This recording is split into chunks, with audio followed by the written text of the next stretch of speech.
needs to be to ensure the safety of Canadians, because we rarely see this type of unanimity. I think we deserve to recognize it and work on it and act on it. Merci.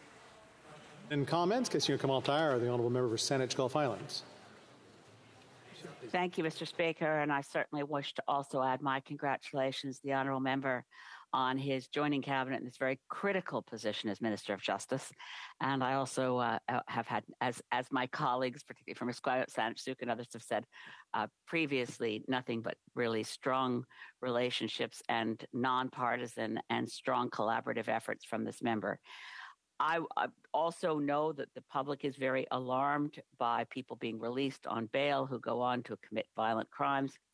But we do know that this bill by itself could actually make things worse in terms of the institutional biases and racism in our system of justice, that pretrial detention offers very little and even less than once people are actually receive their sentences for mental health supports, for the kinds of attention that will assist in keeping people off the streets and avoid recidivism.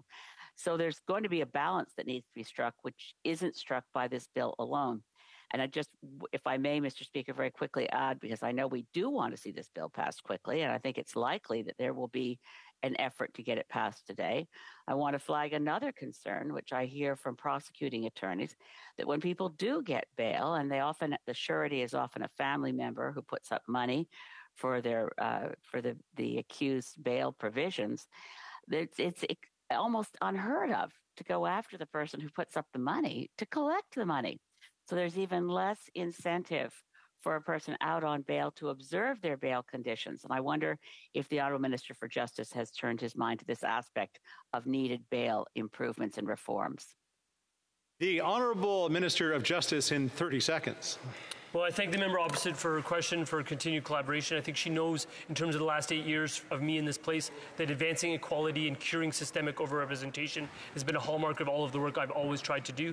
This bill does not impugn that objective. This bill is targeted. It has actually been called for by Indigenous communities, including Black communities around the country.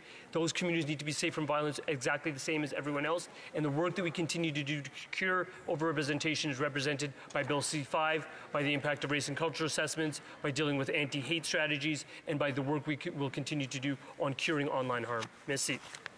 Continuing debate, reprise du débat, l'honorable député. The Honourable Member for Kildonan, St.